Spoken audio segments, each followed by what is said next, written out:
Good afternoon, good evening, good morning, salam. Welcome everybody to MACFEST 2026, to one of our international festival events. So today's event is the Islamophobia.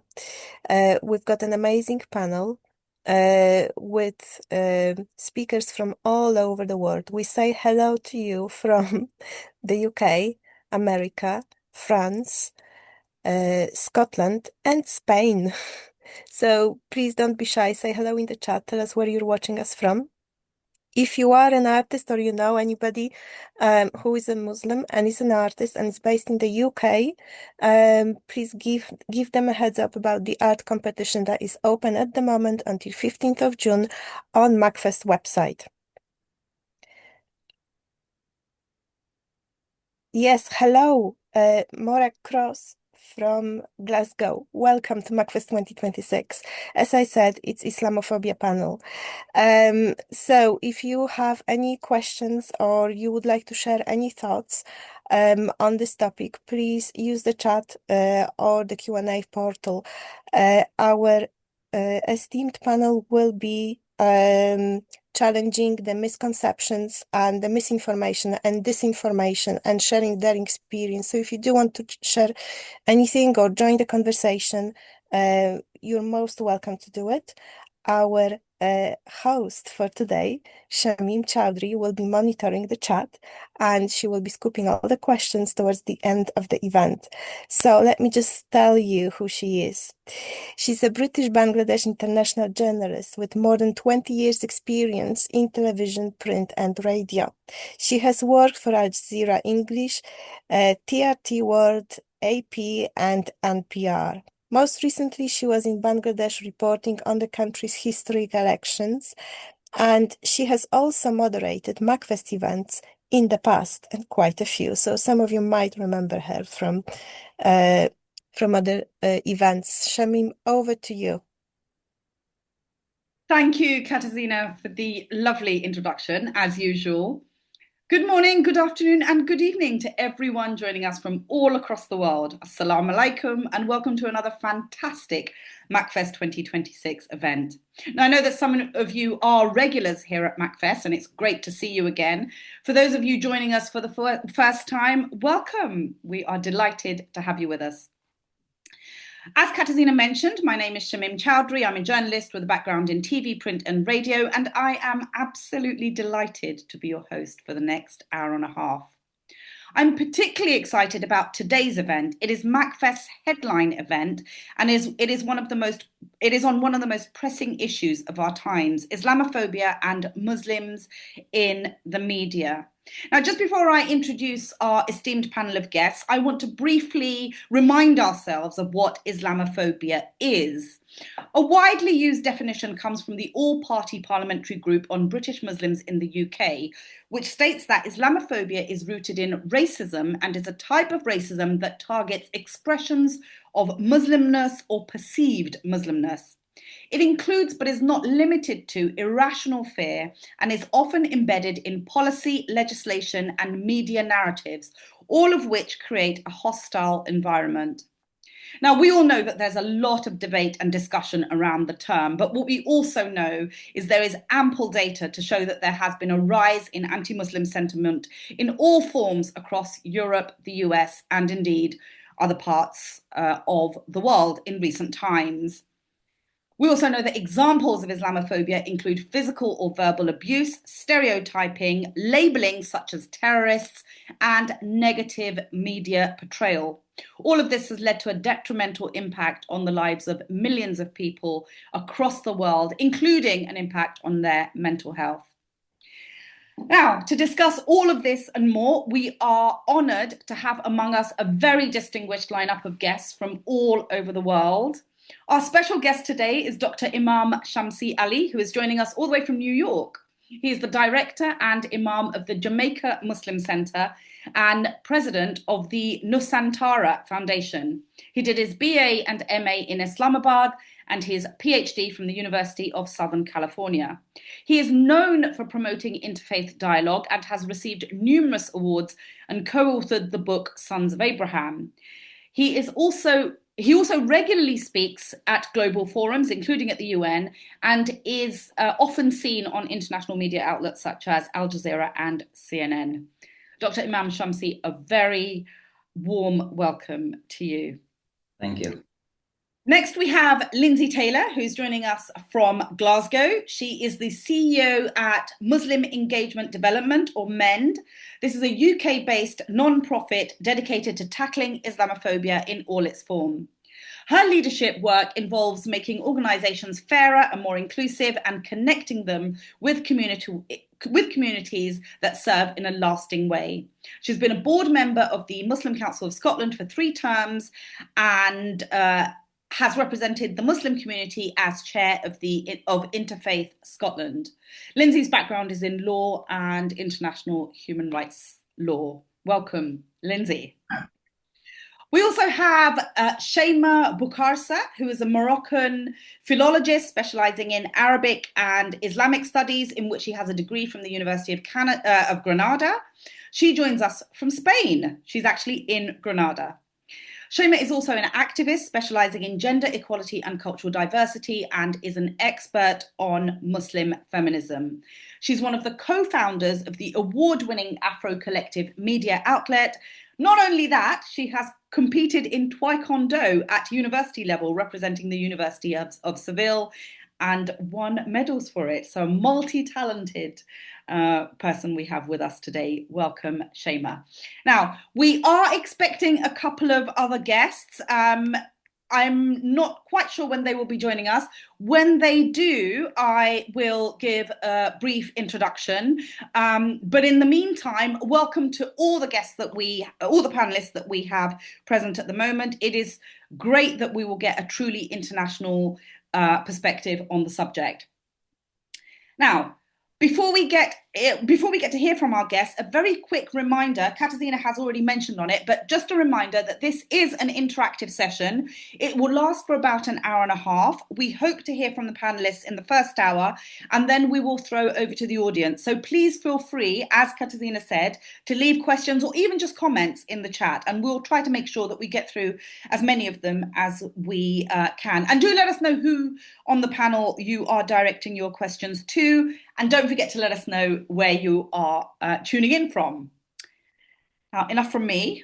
Sure. Without much further ado, let's get straight into it. So I would like to start with Dr. Imam Shamsi. You've done a lot of work building bridges between various communities, and yet systemic Islamophobia continues to be a growing problem in the US. Just explain to us, what's the climate there at the moment for Muslims, and also tell us a bit about your work. Okay, assalamu alaikum, and good morning from New York, good afternoon in London and everywhere else. Once again, thank you for having me. Such an honor, great pleasure to be joining you again. As a person who experienced 9/11, 2001, certainly I can say that shift has been taking place in the United States of America on all levels, all grounds. In terms of ignorance, in terms of misunderstanding, yeah, there are still people who tend to misunderstand us. But I think in many ways, people began to realize that Islam and Muslims are an integral part of the United States, cannot be considered a stranger, cannot be considered a guest anymore. I still remember after 9/11 how it is difficult when I accompanied President Bush, went down to ground zero for the first time. How I could hear the whispers from the people talking about Islam and Muslims. But right now, as I visited many politicians, many people who are on the front lines of this country, whether it's in businesses, education, many changes have taken place. In terms of politics, I think the United States, as many other countries, are being controlled sometimes by certain interests. And I don't want to specifically mention interest, but you know that the politics in America is still controlled by particular interests. And that's the reason why you see either it is Republican or Democrat, it's almost the same policy, particularly when it comes to Islam and global issue that is related to the Muslim matter. For example, Donald Trump, when he was in the first term, he issued what is called Muslims ban in 2017. And that led me to organize one of the biggest rally actually in Times Square, called Today I'm a Muslims too, involving our non-Muslim friends saying that I'm a Muslim too, in defending our rights, Muslims here in America. But now, as the second term of Donald Trump, after he was defeated by Joe Biden, I think he is trying to come back as a nice person to the Muslim. But once again, politics is still controlled by certain interests, and particularly what is involved of what is taking part in the global issue at the moment, particularly the genocide is still continuing in the Middle East, in Gaza, in Lebanon, and now a war on Iran. I don't call it war against Iran, actually, still taking place. This affects also the policy in America. Now, when it comes to media, certainly shift changes thanks to the social media, because I can say with certainty that the real mainstream media at the moment is social media, where it is more honest, more straight, unedited. And that's what actually changed the perception about what is taking place in Gaza at the moment. Many Americans change their mindset, the way they see the Palestinian issue. Even just 5 years ago, it is difficult to imagine that some politicians would ever support Palestine. And right now, just recently, 2 weeks ago, or last week actually, the Senate just voted against selling weapons to Israel, and 40 out of 100 members of the Senate actually supported to ban selling weapons to Israel. I mean, it is just as unimaginable, even just 5 years ago, how it changed taking place. Here in New York, as you have Sadiq Khan in London, we're able to bring Zahra Mamdani to be our mayor for the first time. So, I mean, yes, Islamophobia is still out there, because theologically speaking, and I use this, my privilege as an imam, the Quran says, "Yuriduna liyutfi'u nur Allahi biafwahim." They want to extinguish the light of Allah, and Allah says, use the word what is called in Arabic fi'l mudari. It is continuous tense. In other words, it will not stop by the way until the end of the time. But our responsibility is to minimize the bad impact, the bad effect of it. So we are trying our best. So change is taking place, and I'm optimistic that very near in this coming years, big change will happen in the United States. Yeah. Imam Shamsi, thank you very much for a very insightful overview into what we are seeing happening in the States at the moment. At this point, I do want to bring in our fourth panelist, who has just joined us. Ali Aziz Janjua. Welcome, Ali. Ali is a sabbatical officer at Salford University Student Union. He came to the UK as an international student in 2024. During his tenure, he has delivered a host of very impactful initiatives, including introducing women-only swimming hours and fitness classes. So, Ali, we are delighted to have you with us today. And at this stage, I do want to mention that we've already got many people, participants from all over the world joining us and putting some great messages in the chat. So I just want to welcome them all. Morag in Glasgow, Emily in Colombia, many others, Dun Daji in Cheshire, many others. Hopefully I'll get around to mentioning all of you as we progress with the discussion, but welcome to all of you. So Linsay, I want to turn to you now. You've done a lot of work on collating evidence and data on anti-Muslim sentiment in all its forms in the UK. What can you tell us about some of your findings? Assalamu alaikum. Thank you so much for having me here today with our esteemed panelists. It's a great honour to be able to be part of this event.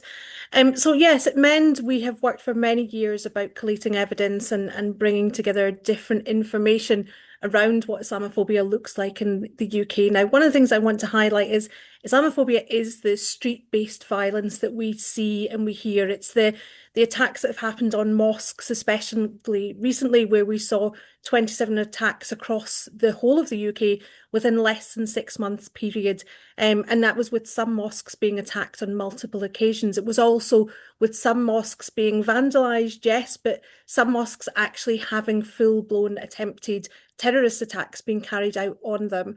But it's also, when it comes to Islamophobia, it's often the bits that aren't seen that people don't really fully understand.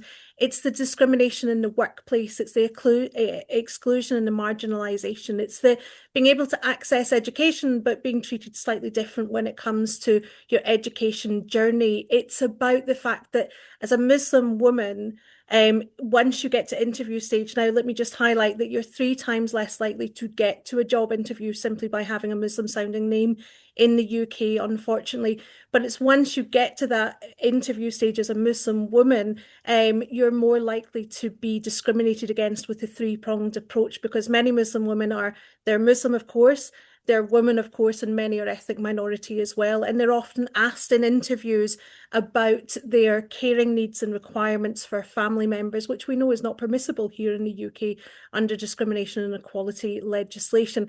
But often Muslim women are asked about that. And unfortunately, because of the way that women have been treated in having such a difficulty getting through education, getting through, to the interview stage, getting the interview, quite often, unfortunately, they interact with the questions at interview and they don't call it out as discrimination, which you can completely understand why when it's such a struggle. Then once they're in the employment arena, unfortunately, often Muslim women are 60% less likely to speak up about Islamophobia and about discrimination that they're facing within the workplace.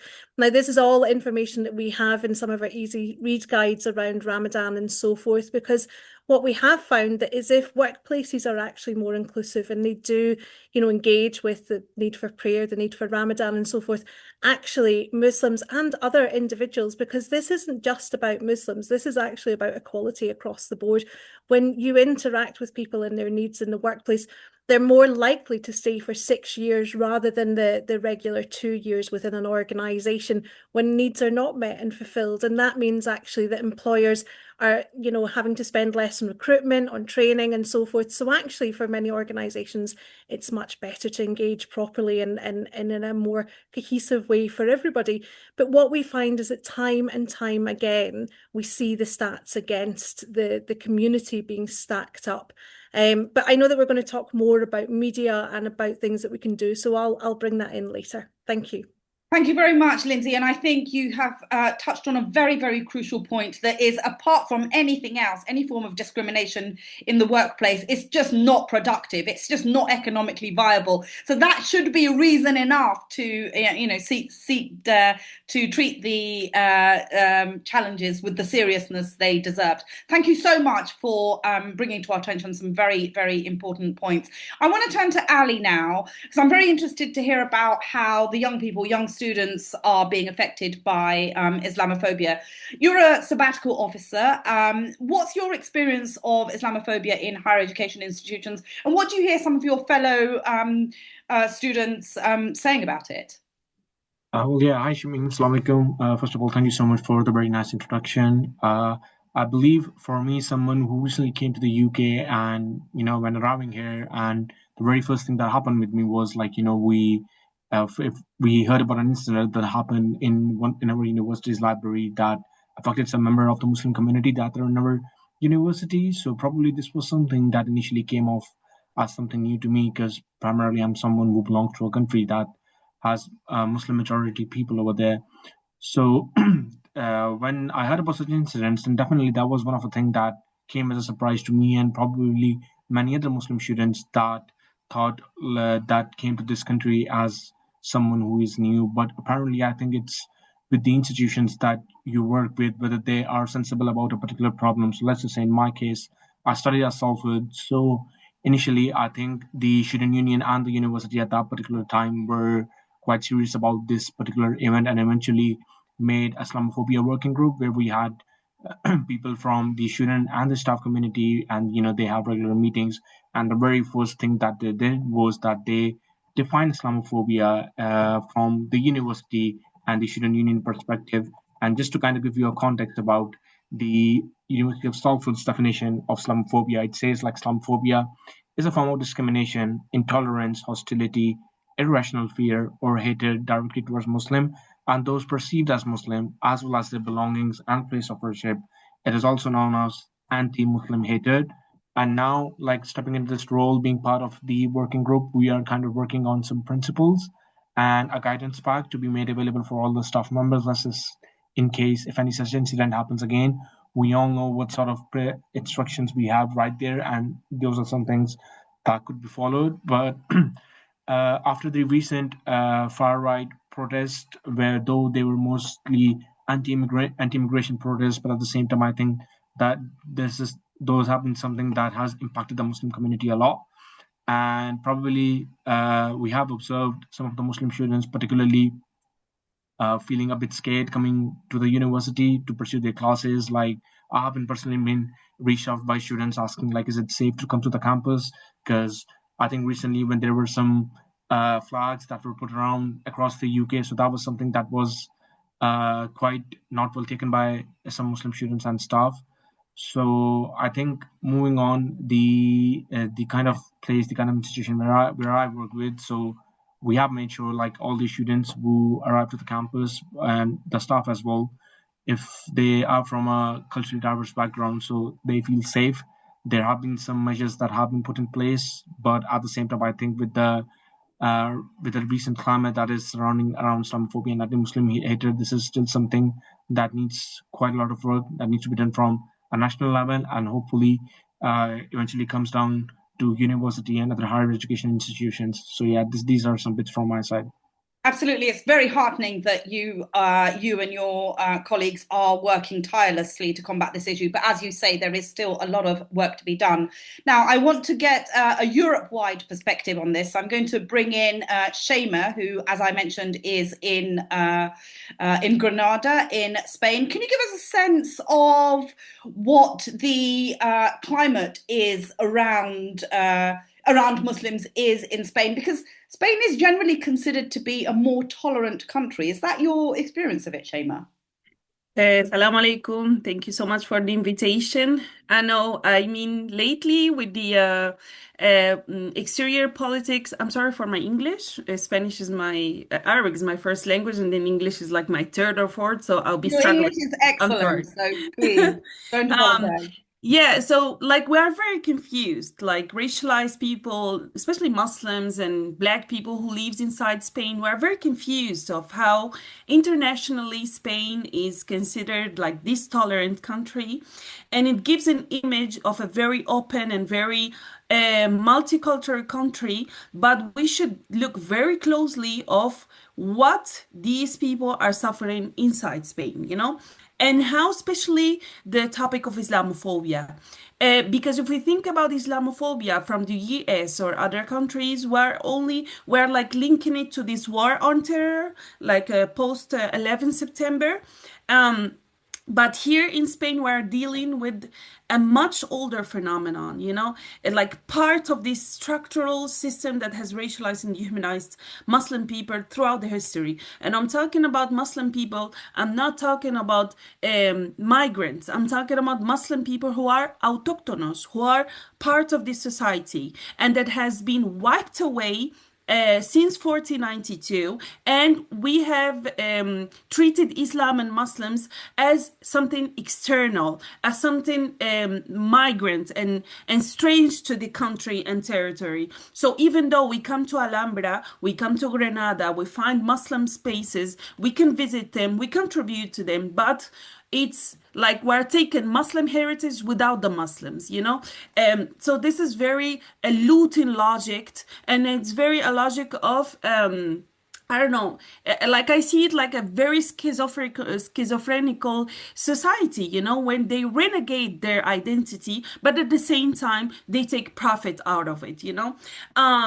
So just to give a sense of this Islamophobia, we have a OVERH, which is the Observatorio Español of Racism and Xenophobia. They have... they looked out 53,000 hate messages online. They'll do that, they do that every year.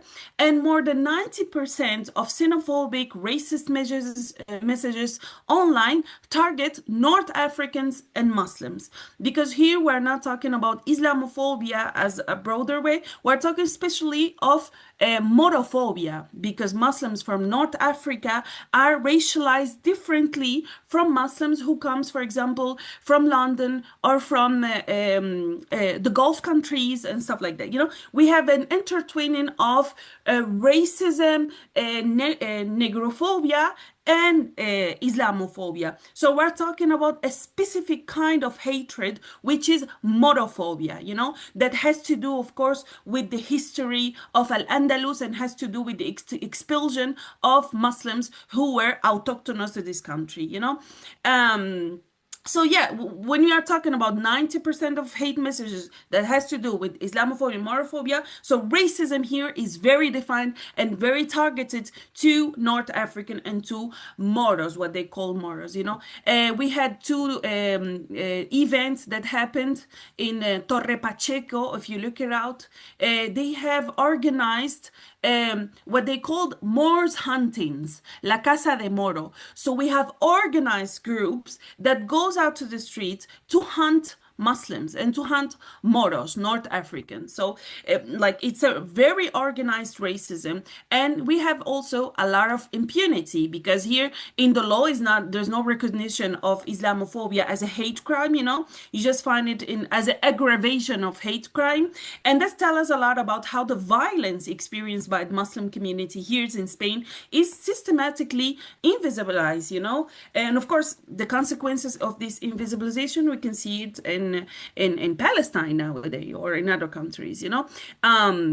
I have a case of Younes Bilal that was assassinated by gunshot in Murcia, and then 2 years later, the judge didn't take it as a hate crime. You know, it was not a hate crime, even though the one that killed him in the name of Moros de mierda. You know, Moors go out of the countries. You know, so we have a lot of impunities on hate crimes and racism toward Muslims. And of course, like this has to do, like Islamophobia, we don't link it to 11 September or War on Terror, because here it has to do with the Spanish identity. The Spanish identity since 1492, since the construction of the colonial modern world system, what Ramon Grosfoguel called it modern world system, it has been built based on a reflection, based on an illusion. I am, as a Spanish, I am what the Moors, what the Gypsies, what the Jews are not. So there's no logic of assimilation. It's a direct, like, how do you call it? Like, it's a disruption. You can never be fully Spanish, as in, like, the logic in other countries, for example, Spain, they ask you to be assimilated. But here it is not possible because the identity is built on a reflection. So yeah, I'm going to jump in there, Chaimaa. I mean, it's just the passion with which you speak about what is happening in Spain just tells us everything we need to know. But I think what's interesting is this schism. I think the reason why a lot of people outside Spain have this sense that Spain is quite tolerant is because of its position on Gaza. But what you have shown us that this is in many ways quite misleading, because what's happening on a grassroots level doesn't necessarily reflect what people from the outside are seeing. So it's then you have the laws that they pass on. It's completely keep on dealing with arms with the Israel. True. And you know, like, it's just speech, but then on the ground there's nothing that you know? and it's really important to remember that. Now, very quickly, now you're not going to believe this, but we are speeding through. We're halfway through our hearing our panel speak. We do still have an hour left of the session itself, but time is whizzing through. I'm just going to very quickly say hello to some people, because it's just wonderful how much how our audience is growing here. Mohammed Noor is in Jakarta. Welcome, Mohammed. He says thanks to Dr. Shamsi Ali. So he gives a thank you. We've got Barbara Dresner, who is in Stockport in the UK, Greater Manchester. Ida Irmiani, I hope I pronounced that correctly, says hello from New York City, and many others. Hopefully I will be able to go through them at a later stage. But for now, I do want to get a sense of the role that the media plays in all of this. We know that there's a lot of negative media out there, but I want to ask, are some sections, I just want to play devil's advocate, are some sections of the media helping to combat Islamophobia? Are they helping in this struggle for cohesion and understanding? And also, just to play devil's advocate, what do our panelists say to those who claim that while some policies that are being adopted in various countries around the world may be perceived as anti-Muslim, they are in fact just necessary steps for national security and to foster assimilation? Linsay, I'd like to go to you on this one. Yes, of course. Thank you so much. So first of all, I'll address the thing around are some of the media actually helping. There are many media outlets who are actually very supportive and who engage really well. There's organisations like Byline Times, like the National up here in Scotland, and so forth, who actually are really great when it comes to engaging with the Muslim community and engaging over information being shared in a kind of more appropriate way. But the wider media, we can definitely see, there's been studies done and it's shown, and actually one of the studies was carried out by the BBC. It's been since carried out by other organisations, where for every one moderate mention of Muslims, there was 21 extreme negative mentions of Muslims in the media, and we still find that today. But it's not just the mentioning which is an issue, it's the not mentioning at all. Now, previously, I talked about the attempted terrorist attack that was carried out. That was actually carried out in a town quite near me. A young boy, and I say boy, he was only 16, went to his local mosque. Now, he was a non-Muslim, but he went to the local mosque, and in his backpack, he had what the media called a viable device. Now, we know that a viable device is a bomb.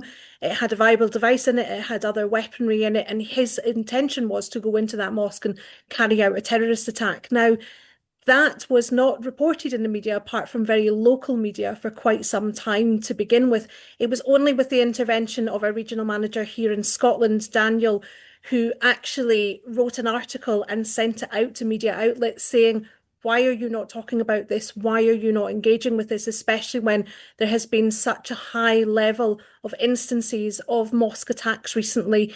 Obviously we saw the mosque being set on fire down south and so forth. So his question was, why are you not engaging with this conversation? It was only then that actually media outlets started to pick up on the story and started to engage with it. But what we saw was that the coverage was incredibly disproportionate to if it had been a terrorist attack carried out by, say, a Muslim or carried out on another community. The media coverage would have been at a different level and a different type of engagement. Now, that young boy was sentenced for attempted terrorism attack, so it's not as though it wasn't then taken seriously as terrorism. Again, what we saw was when he was being sentenced and when he was being engaged with, the conversation was very lacking. Now, one of the big things that we've highlighted and mentioned was this was a child. This was a 16-year-old young boy. Now, in Scotland, the ages are slightly different. You are considered an adult at 16, whereas in England, I know it's 18 for many different things. But regardless, this was a child who had been groomed online by the far right into engaging with this kind of activity. Young children don't wake up one day and go, oh yeah, no, I'm going to go out and make a bomb and do this and do that and do the next thing. This was a young boy who'd been groomed. And I think we need to look at that side of the media as well. I think we need to look at organisations like GB News and other outlets like that who are telling a very different story and have a very different rhetoric around Muslims. As I've said, 21 for every one, story about Muslims is intensely negative. We need to look at this. What is this doing to our young population? What is this doing to our youth when they are bombarded on a daily basis with this negativity and this narrative about Muslims being the terrorists, Muslims being the awful people, Muslims being the groomers? Now, don't get me wrong, in every community in society, we do have people who are carrying out terrible things and awful things, but it's not predominantly one community or society more than any one community or society. So we need to look at the disproportional representation in the media, what that means to our youth, to the youth as a whole, and what's that causing in our society to happen. But unfortunately, it's not just young people. You know, I go to rallies where we stand against the far right in Glasgow, where I'm based as well. I know that some of our audience are also in Glasgow. We used to go to far right rallies. It'd be a couple of, mounted police, hemming them into the corner, and it'd be, maybe a dozen people there, maybe a couple of dozen. The most I'd ever previously seen was about 100 people. But unfortunately, the last far right rally that happened in Glasgow, there was over 1,000 people attended that. There was over 1,000 people, and most of them were shouting quite aggressively about Muslims and about migrant populations. That doesn't come from nowhere. That comes from political narratives and media narratives. And yes, you've said, there's some, and this is going into the kind of political thing. Yes, there are some legislation that we could maybe think, oh no, it's there for the greater good and greater protection, but there's also many media, and MENT has been very vocal in some of this, some of these legislations that have come out, such as Prevent. Now, does a country need counter-terrorism and all this kind of stuff? Of course they do. It's essential for any country to have counter-terrorism legislation. But it has been shown time again that Prevent disproportionately affects Muslims and Muslim community. We are seeing babies and young children being referred to Prevent. There's a very well-known story that happened to a young child who had been asked to draw what had happened in their household over the weekend. They were they were a very, very young child, kind of preschool age. It's different, again, different schooling ages in Scotland and England and so forth. Preschool age, they had drawn a picture, they'd shown it to the teacher. They couldn't obviously write properly and so forth because they were really young. They showed it to the teacher, and the teacher reported them to Prevent, thinking that their dad was making a cooker bomb over the weekend. But what the young child was actually drawing was cutting a cucumber. And instead of asking the child, what is this that you're trying to draw? They instantaneously reported that child to Prevent. Now, that's the issue that MEND sees with Prevent. We need counter-terrorism legislation. We need robust counter-terrorism. But in Scotland and Northern Ireland, in Northern Ireland, there's no Prevent duty, and we know that there's been a lot of terrorism within Northern Ireland over my lifetime and others' lifetime here. But we also know that in Scotland, there is a Prevent duty, but it is different to that in England. And actually, our counter-terrorism works exceptionally well. And we have, kind of very robust legislation in place. I do think that it's time that actually the Westminster government looked to Scotland, looked to Northern Ireland and saw what is in place there. Why is it working well in Scotland and Northern Ireland? And what are some of the changes that we can bring in? Now, I know that there are academics and others who are doing reports and doing different, looking at what Prevent looks like and how Prevent could be changed and how counter-terrorism could be changed to ensure that everybody is protected well, but no one community is focused on or penalised over any other one community. And I think that's really important for us. Thanks.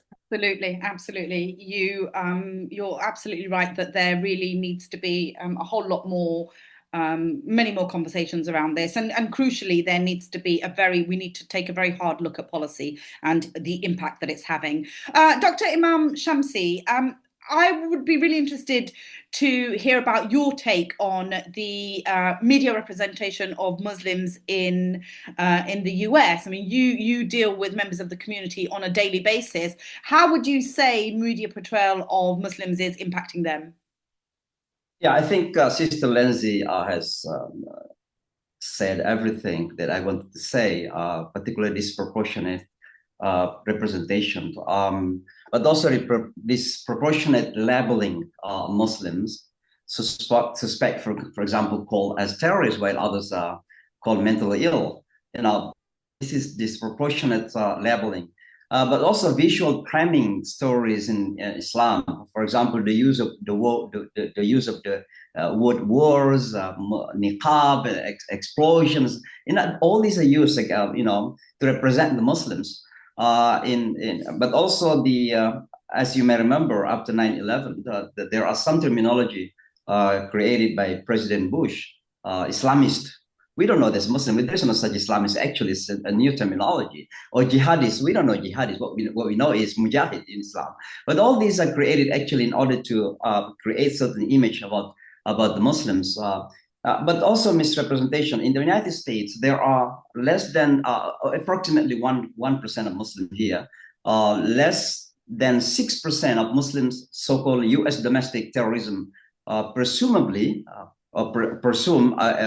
committed by Muslims, but 81% of terrorism coverage looks like linked to the Muslims. So it's also disproportionate, the Muslims. So my point is that we are still far away, and I think media as politics being controlled by certain interests, and that's why you have a media person such as Mehdi Hassan, for example, left the mainstream media because of that. And we have to acknowledge that media as politics being controlled by certain interests. As we are going to talk about what we're going to do, what really I hope is that Muslims must have their own media. We must have Al Jazeera, we must have CNN, we must have NBC, and even Fox News if possible. But unfortunately, we are still complaining for what others are doing against us. And I think this is a time for us to do some self-change. Yeah, I mean, I think that's a very important point that you raise about having our own media. I think, the danger is with that, and I'm all for, accurate media representation, is that we don't want to have these kind of parallel, two parallel kind of media spaces happening. Well, ideally, in an ideal world, we want to be part of a system that is, fair and truthful in its representation. But as you and Linsay have pointed out, that this is proving to be a really, really big challenge. I want to come back to CICChief now. CICChief, you really mentioned in great detail and with great passion about some of the challenges that Muslims are facing in Spain. How much is that being exacerbated by the media in Spain?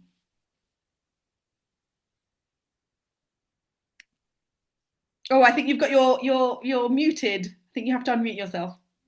Yes, now there's like over-representation of Muslims in media, but without the Muslims again, so they're all the time talking about that. Ghufran Khairallah, which is a researcher, investigator, she did an investigation between the representation of Muslim women in the UK and in Spain, and she concluded that at least in the UK you might find some representation of Muslim women with or without hijab on media, talking about actually being reporter, talking about their issues, but in Spain, like, we're completely wiped away. Like, we don't exist in the media, but our stories exist, our images exist, and that's like one of the conclusions. Of course, if you check out, investigate all the media and channels and stuff like that, we don't exist. Like, they don't call us. But when there is, an issue, like they just passed a law on prohibiting niqab and burqa, that actually it passed, they called us to talk about that, but they only call us in this specific teams,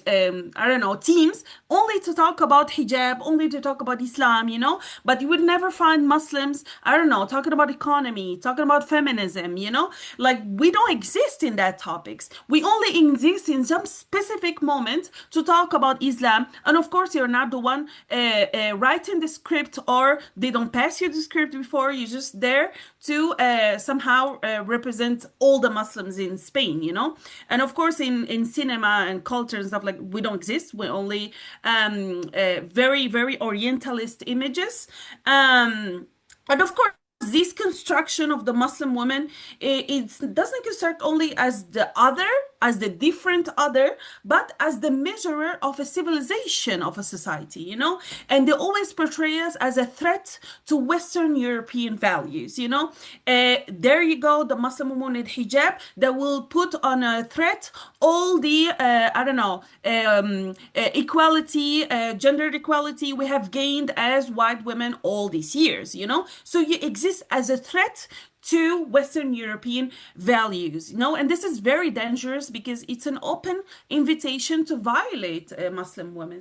It became almost a normal, a logical reaction to this danger, which is the Muslim woman with hijab that threatens the European civilization. That's why we see many Islamophobic people speak from a position of defense, so even though they're violating all our rights, they are saying like, oh, you want to impose your idea on us, you want to change our cultures, etc., etc.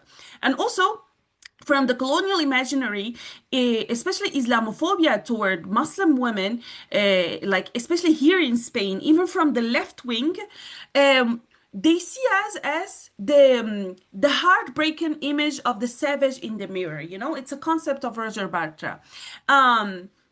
It's this savage in the mirror, which is the Muslim woman with hijab especially, that returns an image to the Western women as a liberated woman, forgetting the multiple violences and oppression experienced by, Western and Westernized women here.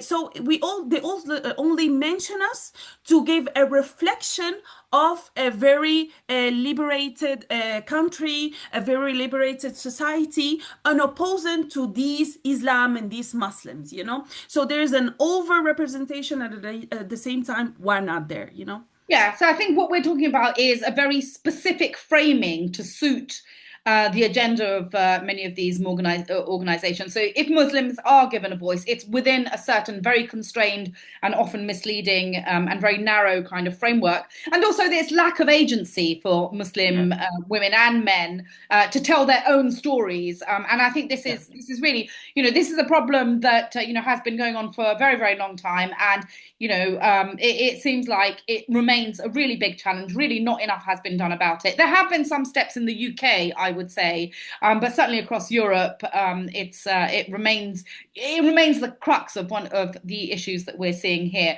Now, Ali, you're obviously, very much in touch with students on a daily basis.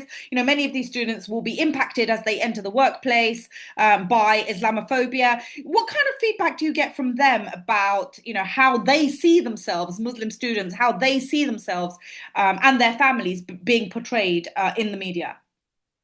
Well, to be very honest with you, I think media is something that shapes narrative, that shapes perspective. And I think, it gets very hard for them to make to being in friendship with people who are white British, because let's just say if anything happens that is represented on media in a bad way, they might have to explain it to their friends, this is not what we are, this is not what it is actually being told. Because being someone who works with diverse colleagues, I have colleagues who are white British people, and if something happens that is portrayed in the media, I have to explain to them this is not how it works, this is what we are actually all about. So let's just say if it's about working with students from a trans community, so definitely, normally it is shown in the media that particularly Muslims, they have some sort of hatred towards them. But actually, when it comes to having a working relationship with them, that's not such a problem. And often it happens when students from those backgrounds, they come to us asking for help, they are a bit hesitant. Because why?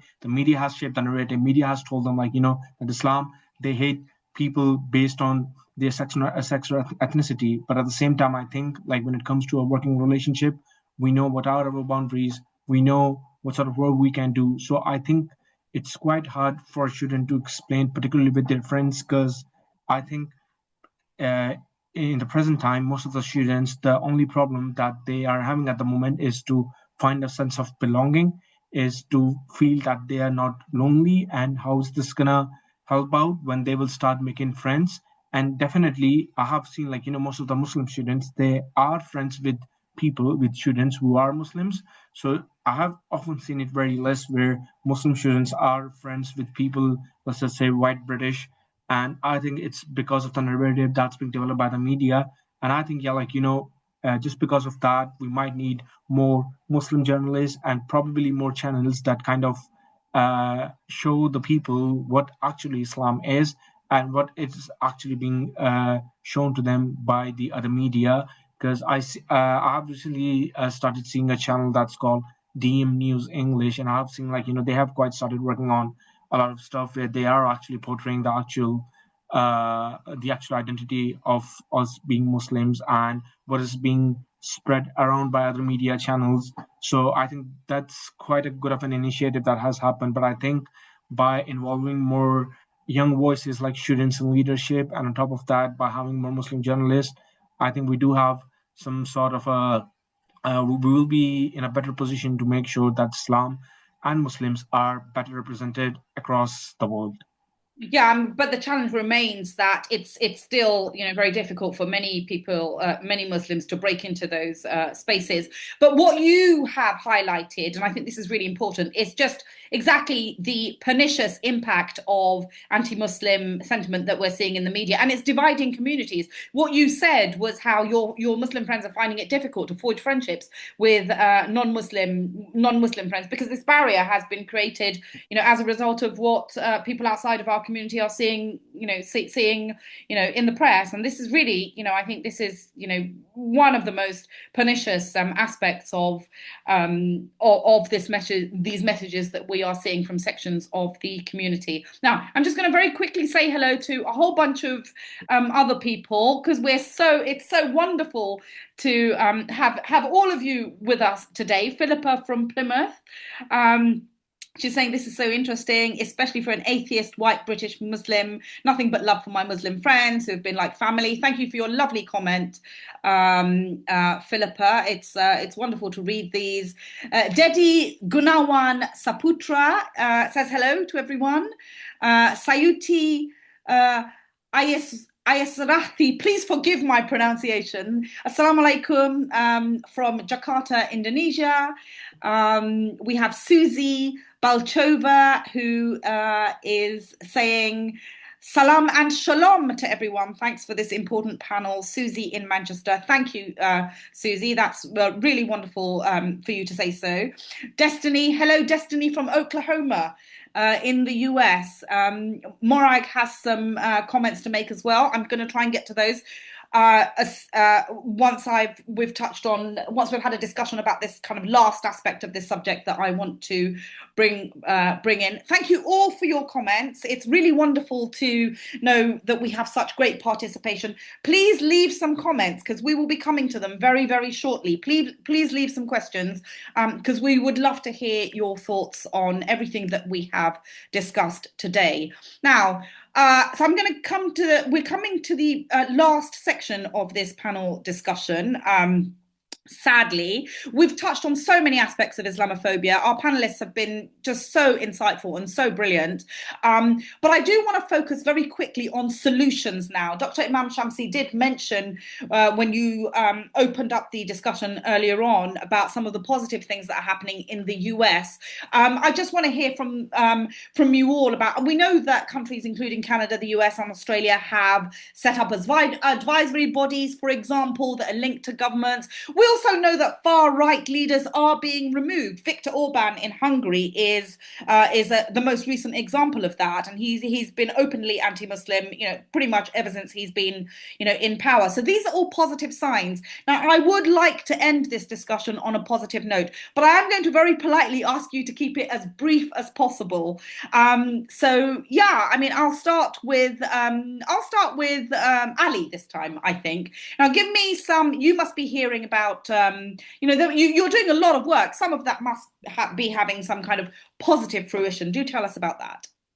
Yeah, definitely. I think if we talk about the solutions, so there is a lot that, you know, people or organizations could do.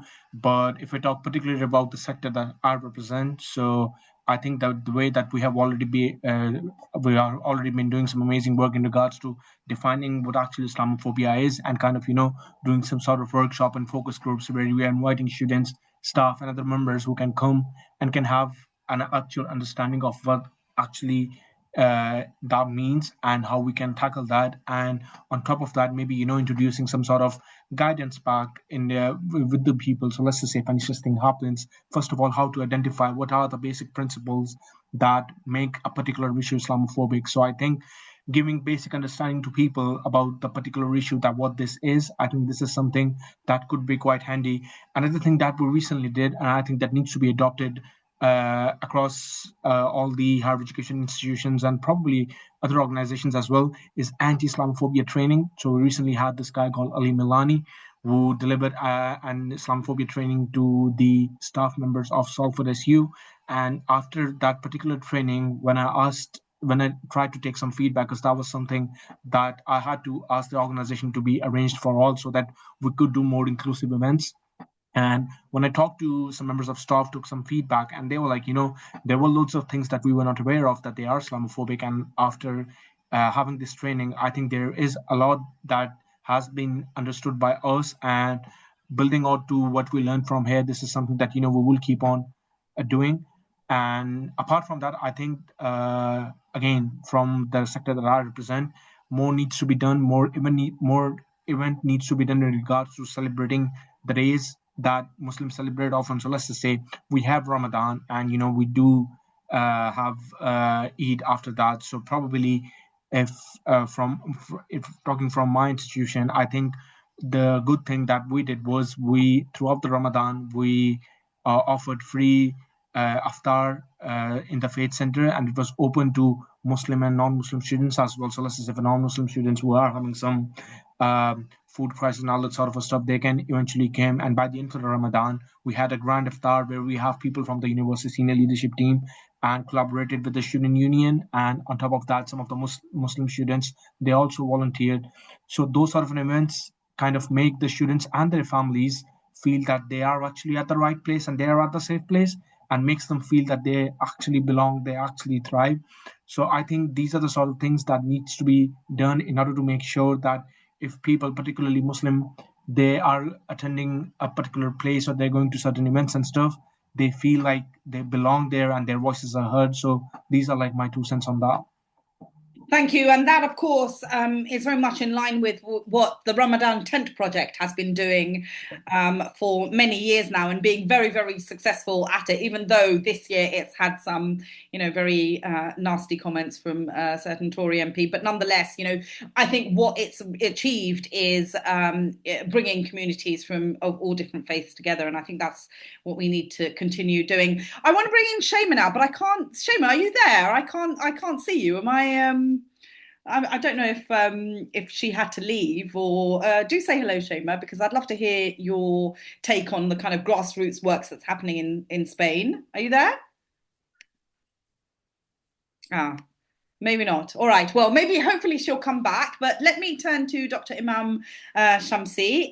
You actually started off when you spoke at the beginning of this session with a very positive note. So I'd quite like you to expand on that. What are, people like yourself are doing some great work with communities in New York. Can you give us a bit more of an insight into how communities across the US are working towards bringing together hearts and minds? I'll try to be brief. I think Brother Ali Aziz mentioned a lot about the importance of outreach. We call it open house, or mosque open, house open, whatever you call it. So we have iftar, we have interfaith Eid celebration. But I think what we are doing here, and particularly I'm very much involved in that, is continue to build partnership with like-minded people. We call it interfaith, whatever you want to call it, but it's building partnership with like-minded friends. With all the challenging circumstances that we have in the Middle East at the moment, we still continue building, dialogue with our Jewish friends.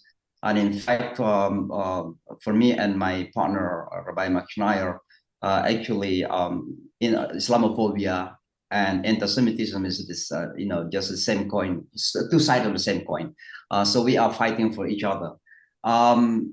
What I would like to mention also about media, Sister Shamim, thank you very much. Being a good representation in the media is very, very important, certainly. But I'm truly actually, still dreaming to have our own media where we can freely express our own narratives as Muslims in the West particularly. But it doesn't mean that we have to exclude ourselves from society, because this is one of the things I would like to mention here, to underline the importance of the Muslims in the West to take part in public life, in the mainstream. We cannot be guests anymore. But some Muslims are coming to the United States or to UK. They change their passport, but their mindset don't change.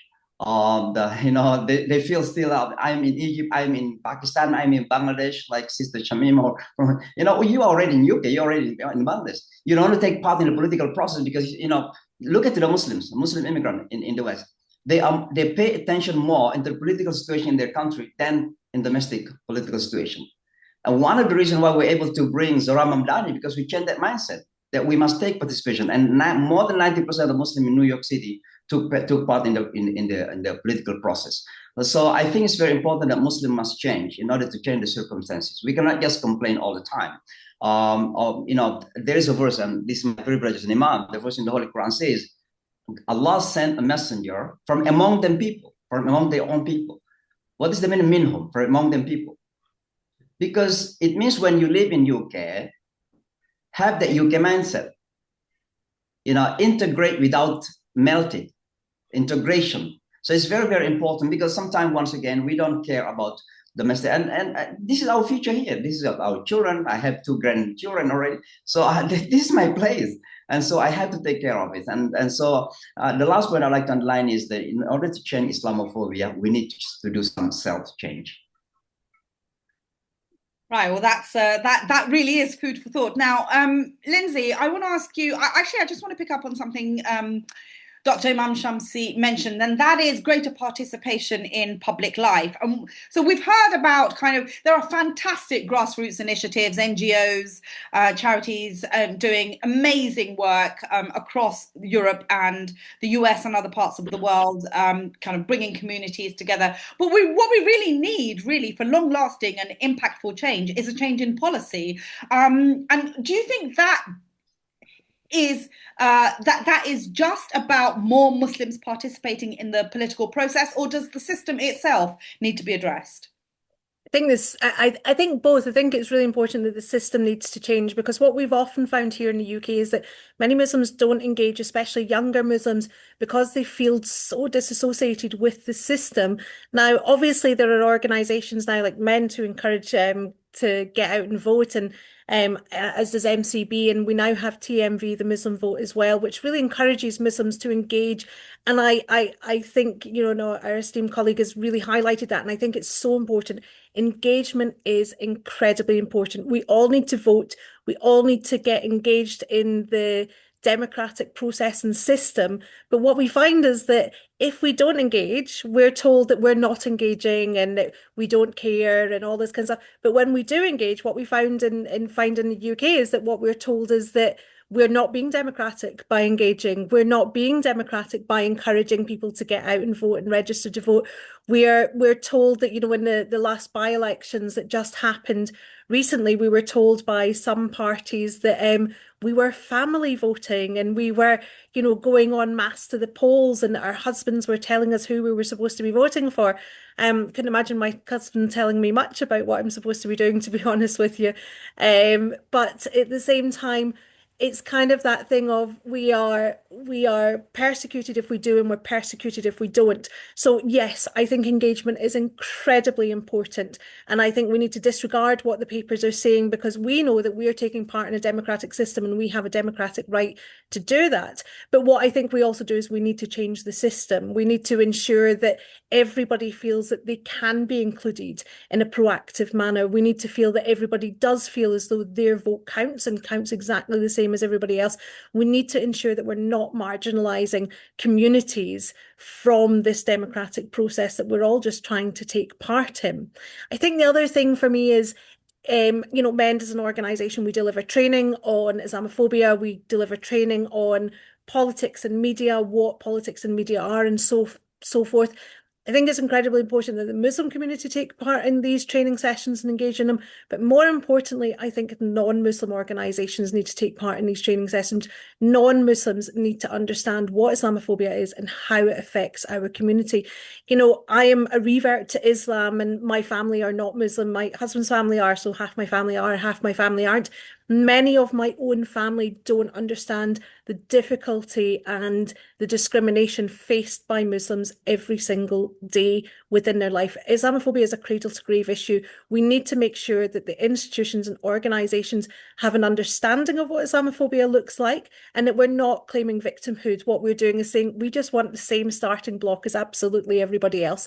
We want the same position as everyone else. We all want to start on a fair and equal footing, and in a democratic process in society, we want the same level footing as everybody else, and we want to be able to move forward from there. As we've already highlighted, Muslim women are more likely to face discrimination in the workplace than pretty much so any other community within the UK. So it's important that that system is changed. And the only way that we're going to do that is by engaging in conversations, engaging in training, engaging in understanding, opening ourselves up to as organisations. Now, what we've seen in the last year is that complaints, discrimination process, internal complaint systems, internal problems and so forth have risen by 44%.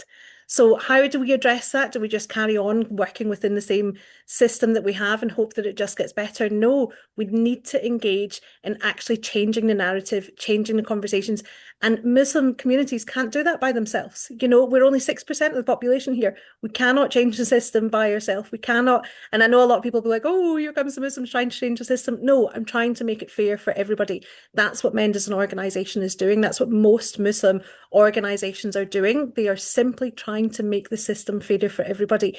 And to me, tackling one form of hate is tackling all forms of hate and discrimination. That's what we need to do. So things like introducing name-blind applications within the workplace doesn't just help Muslim communities, actually it helps all marginalised communities. You know, putting systems in place to help and support people engage in applications, in interviews and so forth, doesn't just help people who maybe don't have English as a first language, but also really helps people who have disability and learning difficulties and so forth. So it's not just about, oh, we want to get ahead because we're Muslim. No, we want everybody to get ahead. We want everyone to be on a level footing, and we want everybody to not have to fight against the system just to be able to access, you know, something as simple as being able to vote. I mean, it's our democratic right, and everybody should be taking part. Thanks. It's all about, as you say, it's all about everybody being on a level footing. And really, it's really not too much to ask for. And on the issue of blind applications, you know, you would wonder why there would be such a pushback on something that, you know, is such a meritocratic system. You know, it does beg the question as to why on earth, what would be a compelling reason to push back on something like that? Anyway, that's food for thought. Thank you so much, all of you. I'm gonna get straight into some of the questions while we still have about 25 minutes or so. Philippa from Plymouth, well, before we get onto the questions, I'll read out her comment. She says, bye Orban, with a smiley face. I think many of us can share that sentiment, Philippa. So now, Danielle, I am going to try my best to pronounce your surname. Sikenate. Please forgive me if I have mispronounced it, but Danielle says, hi, Danny here from Manchester. Thank you for this panel. It's been incredibly insightful, and I felt very seen with the ways the panelists have engaged with Shamim's questions. I have two questions myself, if that's okay. Linsay, thank you for your reflections on prevent, as I think a lot of our ummah avoid having this discussion. I would love to hear more about how prevent is tied to hate crime training in workplaces, and how that is another form of Islamophobia that exists systemically. So that's a question for Linsay. After that, there's a question to the wider panel, and Danny would like to hear about whether you think that the division created in our ummah between people are political, and are those who are apolitical and those who are the division between those who are political and those who are apolitical, is it created by the West to serve empire, especially post 9/11, and how have we been framed since in the media? So quite a broad question, touching on quite a few issues there. So let's start with Linsay. If you could, as briefly as you can, just talk a little bit more about prevent, and then I'd be very interested to hear from the other panels about the other aspect of Danny's question. Definitely. Prevent within many organisations, it is a duty within nursery, school, medical care and so forth within England and Wales, like slightly different within Scotland and Northern Ireland, as I've said before. But what we do find is that quite often, yeah, it is just lumped together, and that instead of somebody coming in and delivering a session, what often happens is that employees are told, watch these videos, and quite often the Prevent video is put with a hate crime video, and it's put with, other things as well, and it's lumped together in one section. And usually it's only a half-hour video on Prevent. Now, to me, I feel that I'm quite an educated person, have a good understanding of these things, but I don't think I would really understand the whole of the duty and what I'm supposed to do and what this legislation means, and how also to look at, because this is what it is. It's about Prevent is meant to be about early intervention. It's meant to be that if school teachers or medical professionals see a pattern or see an issue or see a concern that they think somebody could be getting groomed into extremism and so forth, that they're supposed to report that. But I don't know how a 30-minute video really covers the nuances of what that could look like and what that could mean. And also what we've seen is there's reports have come out from the government themselves that have highlighted actually that the far right is far more of an issue than Muslim or other communities now here in the UK.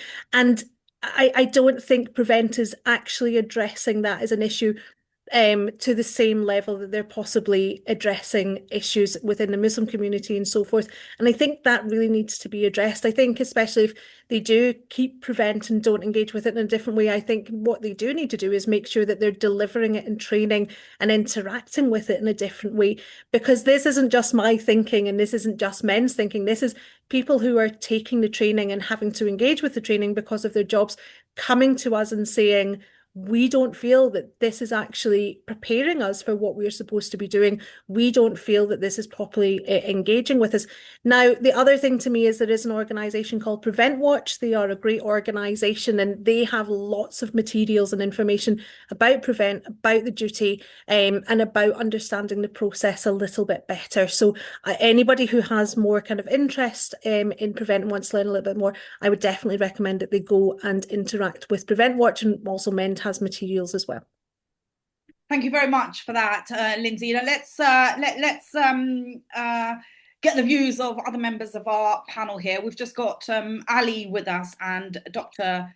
Iman Shamsi. I think Chaimaa had to go off and do something. How do you both feel about, let me just quickly scroll back to the question and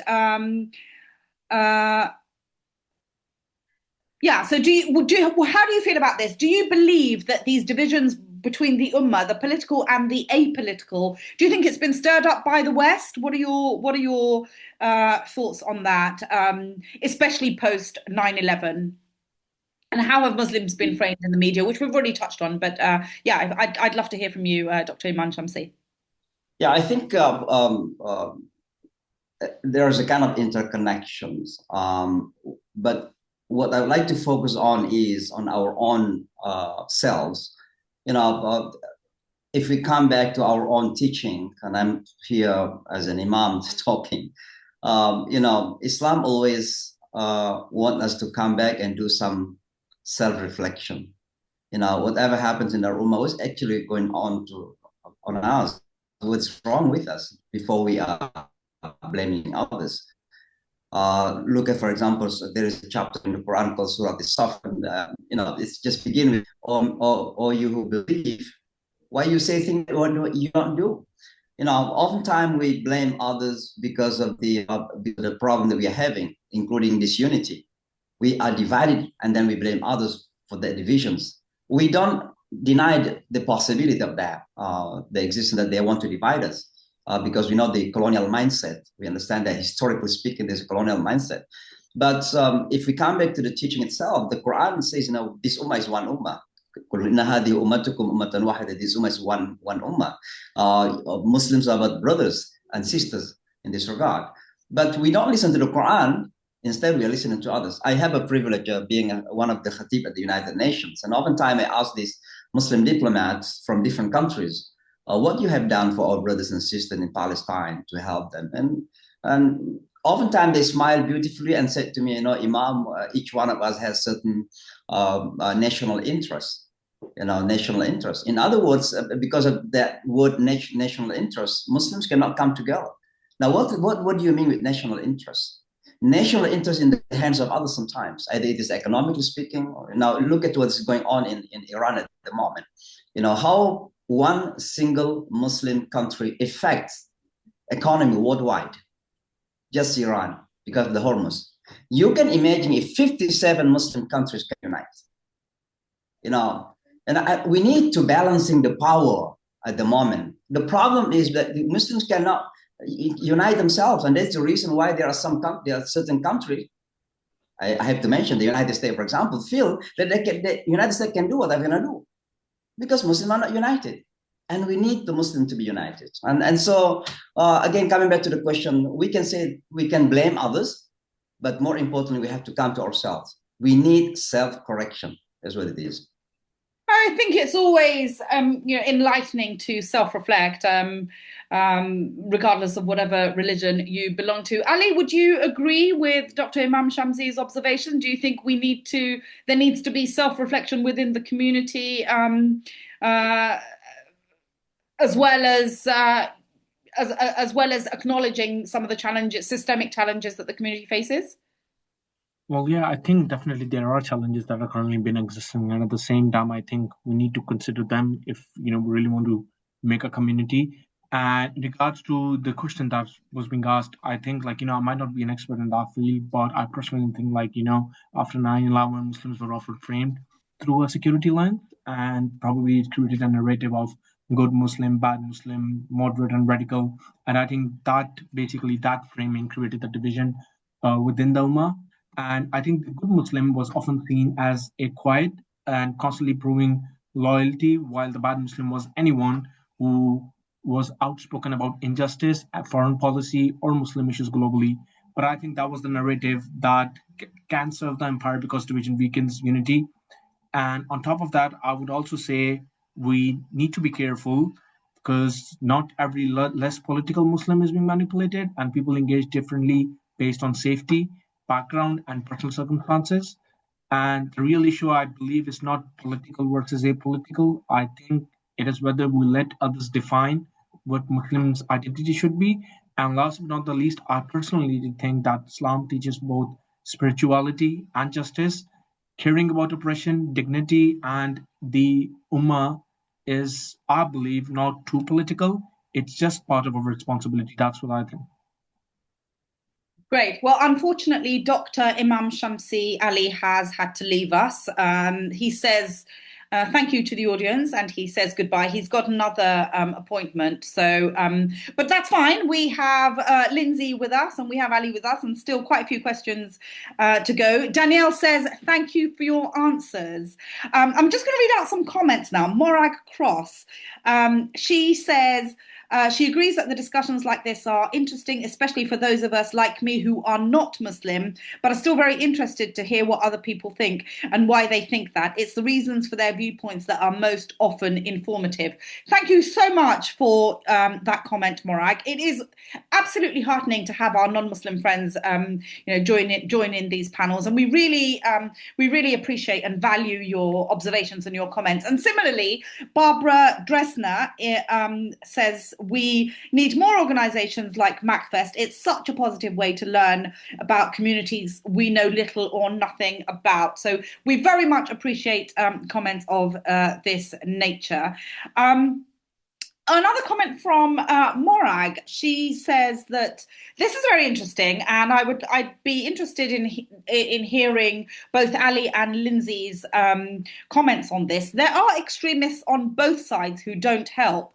Some YouTube rightists are horrible, and the most extreme Muslims give bad impressions on YouTube as well. Why does everyone have to take the worst, most bigoted speakers on YouTube? GB News and other stations are almost obsessed with Islam out of all proportion. Mainstream BBC or Channel 4 should do an in-depth series on debates about Islamophobia. Discussing is the best way forward. to work through these things, I think. Very important and pertinent comments.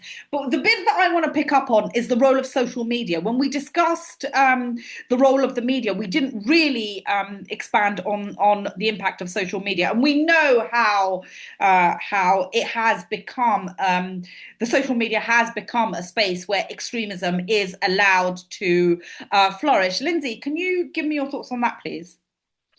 Definitely. I mean, we have to think back to the riots of 2024, where fortunately we didn't see too much issue here in Scotland, but what we did see across the whole of the UK was the real continuation of perpetuation of the narrative that it was Muslims. This is, it's all Muslims' fault, and go out and attack people and all this kind of stuff. And we saw a lot of people being attacked and houses being targeted and mosques being targeted and so forth. And that's the issue with social media. It started with an absolutely devastating case of young children being murdered. And unfortunately, it was perpetrated by an individual who did have severe mental health issues. But what social media did was say, oh, it was a Muslim, it was a this, he was a that. And actually, we found out that he was none of those things. And that's the thing of, regardless of whether or not he was Muslim or not. Yes, there have been Muslims carrying out attacks, there have been non-Muslims carrying out attacks here and around the world. But what we find is that in the media and in social media, if it's a non-Muslim, it's a lone wolf. If it's a non-Muslim, it's a mental health issue. And now I do understand that young boy who carried out those attacks did have quite severe mental health issues. So I'm not saying in any way that he did not. But what we find is that quite often that's what it's taken down to. When we saw the Christchurch attack, that the man who carried out that attack, the photos that were in the paper the next day where lots of Muslims had been murdered in New Zealand. The paper next day said blonde-haired, blue-eyed young boy, and it was photos of him as a young child that were on the front pages in the media. But what we find is that if a Muslim does carry out an attack, then it's all Muslims. Every single Muslim carried out this attack, and every single Muslim did this, and every single Muslim did that. We're tarred with the same brush. And unfortunately, fortunately, that's not the reality. That's not how the world works. Yes, there are, bad actors in all communities. But when bad actors are in the Muslim community, every single person within that Muslim community is that bad actor. And whereas when it's non-Muslim, every single person in that community is not. Now, actually, one of my aunts had asked me every time there was an attack carried out by Muslims, she'd said to me, oh, how can you justify this? And I was like, I can't. I don't know the person. I've got nothing to do with it or anything like that. When there was an attack carried out by non-Muslims, I said exactly the same to her. How can you justify this? And she went, what? And I said, how can you justify what happened? And she said, I don't know this person. And I said, precisely, but they're a white Christian. So how can you justify this? And absolutely flabbergasted at the thought that I would draw that inference, but not flabbergasted that she would have drawn that inference towards me. And I think this is one of the learnings that we have to take, is that an individual Muslim is an individual Muslim. They all practice in their own way. They all engage in their own way. They all do all these different things, where social media and the media paint us as a homogenous group. And that we need to change. It's really important, especially on social media. Every Muslim woman is oppressed. Every Muslim woman wears a hijab because her husband forces her to. Every Muslim is a terrorist. All this kind of stuff. That's the story. And, and we're liberated when we remove our hijabs. Woo, yeah, that's it. We're free again. And it's like, that's really not the reality. It is exhausting. No, it really isn't. I mean, every Muslim woman, obviously you're Muslim and I'm Muslim. I wear hijab and you choose not to. Alhamdulillah, we're both on our own journey. We're both, showing and engaging with our faith and our practice the way that's appropriate to us as individuals. It was 6 months after I put on hijab that my husband said to me, so is this a thing now? Is this staying? And I went, yeah, I think it might be. It feels right to me. And he was like, oh, okay. He said, but we'll see how it goes, because he worried so much about Islamophobia. But when I face Islamophobia, the instantaneous reaction is your husband forces you to wear that.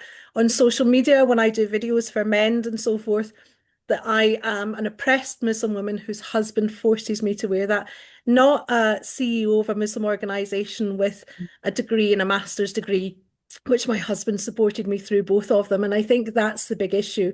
We're seen as oppressed, we're represented and, and put out in media in that way. And that narrative really has to change. Indeed, it does. Ali, what are your thoughts on the exacerbation of Islamophobia on social media? I'm assuming that you and your colleagues and other students use it extensively. What are you seeing? First of all, I would like to agree with what Linsay said, the narrative that actually needs to be changed. Because, if we talk about media, so I think recently there was an attack that happened in a synagogue in Manchester, and eventually the footage that was released of the attacker, it was just the fact that the attacker had a beard, and people started portraying that the attacker was a Muslim. So I don't know, why is this segment happening? If a person has attacked a particular place, a particular individual, and let's just say if the person has a beard, that they will eventually say he's a Muslim. And on top of that, I think it's not only just with the social media. I think it's with the media in general as well. So we have seen in movies, if they have to portray Muslims, so let's just say they have to portray Muslim men, all they do is they wear the makeup, they have that makeup around their eyes, and all this, they use the word that's janab, that we use a lot in our language, which is Urdu. So I think that's the sort of narrative that has been spread out, and eventually, if anything worse that happens, and eventually that the very first thing I think that's been looked at is the individual who was involved and what he actually looks like. So as I mentioned earlier, if the individual has a beard, or let's just say if it's a woman and she has a hijab on, they will eventually say it's a Muslim, they are a Muslim, and that's how they start spreading hate towards Muslims and Islam as a religion. And I would definitely agree, there is a lot that needs to be done in regards to defining narratives on social media. And I would definitely agree to what Lindsay said earlier, a lot of work needs to be done on that part.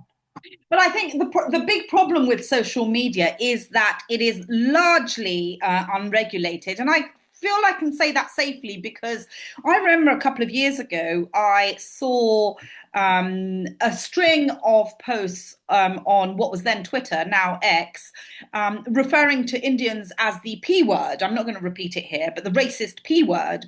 And it was coming from one person, and there were several tweets, at least half a dozen or so, and I reported it. They do, Twitter does have a mechanism where you can report inappropriate language and racism, etc. So I did that, and a few days later, I got a response saying that they investigated it, and they, in their professional opinion, they didn't consider that this person was breaking any rules. That pretty much tells you everything you need to know about the fact that it has become a platform for extremism. If it's not going to rule on racist language, then it is no wonder that we are seeing this, very, very extreme kind of anti-Muslim, hatred being spread, on social media. So this really remains to be a big problem. These social media owners really need to be, there needs to be far tighter regulation, but the political will, of course, doesn't seem to be there at the moment. Now, we are very sadly coming to the end of our session. Time has flown by. It's been an hour and a half, and I don't know where it's gone.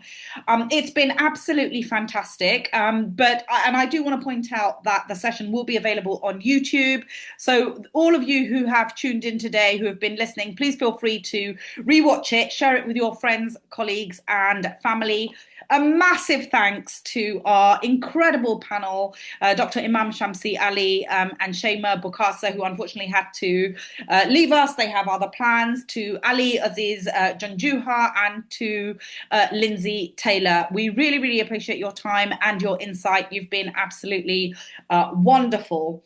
Thank you also to the MACFEST team, especially CEO Kaisra Shiraz, Katazina, and Steve, who is responsible for overseeing the technical side of things. He's a real technical whiz kid, and without him, we wouldn't. None of this would be able to happen. And of course, a massive thanks to you, the audience.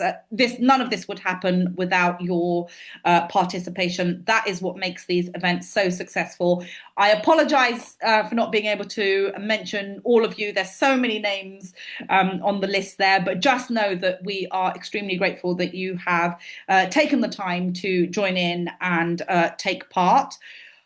On MACFEST itself, it runs until July, so please visit www.macfest.co.uk. You can download a brochure. There's a whole range of other exciting events going on for the next few months. Do try and take part in those if you can. We're getting loads of thank yous now as well. Destiny Lekwa says, thank you for the wonderful info shared from everyone. Aminul Uddin Sulsel Panitia says, thank you. Lots of thank you. So really, really nice. Morag Cross says, thank you, ladies and gents, illuminating and thoughtful. Thank you all again for joining us. Assalamu alaikum and goodbye to all of you, wherever in the world you're watching. Thank you. Thank you so much. Kezra, would you like to say anything? Yes. What can I say? What a brilliant panel. Oh my goodness. Absolutely splendid panelist. Loved your contribution. Absolutely. And Shamim, as always, a remarkable hosting. Thank you so much. And thank you to our audience. They've been so interactive. And you made sure, Shamim, you read through them all. I really, really appreciate it. And finally, I think, Katarzyna, you for all your work, and Steve. And you can share with them that tomorrow we are going to Italy and Spain again. So if you've got a moment, please do join us tomorrow. And it's at a special time, 3 p.m., correct, Katarzyna, tomorrow? It's at a later time. So check and book if you can, or if you know us, we can send you the link. Okay, thank you from me. Back to you, Katarzyna. Thank you so much, Shamim, for holding the space for this important conversation, such an incredibly insightful event. Before we finish today, I just wanted to remind you what events we've got coming up. So tomorrow, we have Islamic art in early modern Italy. It's 2:00, 2 to 3:30. It's a free event. You can register on Eventbrite as usual. And then on Sunday, 3rd of May, that's the event that starts at 3:00, so 1 hour later than usual. And that is an event about the Europe's greatest medieval cathedrals and how Muslim people have helped to build them. And we've got a third online event, artistic event coming up on Saturday, May 9th, celebrating art and creativity with award-winning Muslim artists. These are the artists that have won the first Muslim Arts Awards event. So it's a great opportunity for those of you who are watching and would like to apply for who knows, you might be the next award-winning artist. All you need to do is, first of all, be based in the UK, because it's only open to the Muslim artists based in the UK, okay? And then we've got 4 categories: painting, drawing, calligraphy, and photography. So take a look. We are displaying the poster now, where you can just go to MACFEST website and see all the details there. So thank you so much for today, as always. And I hope to see you, or some of you, tomorrow. Thank you, Ali. Thank you, Linsay. Thank you, everyone. Thank you. Bye-bye. Bye-bye.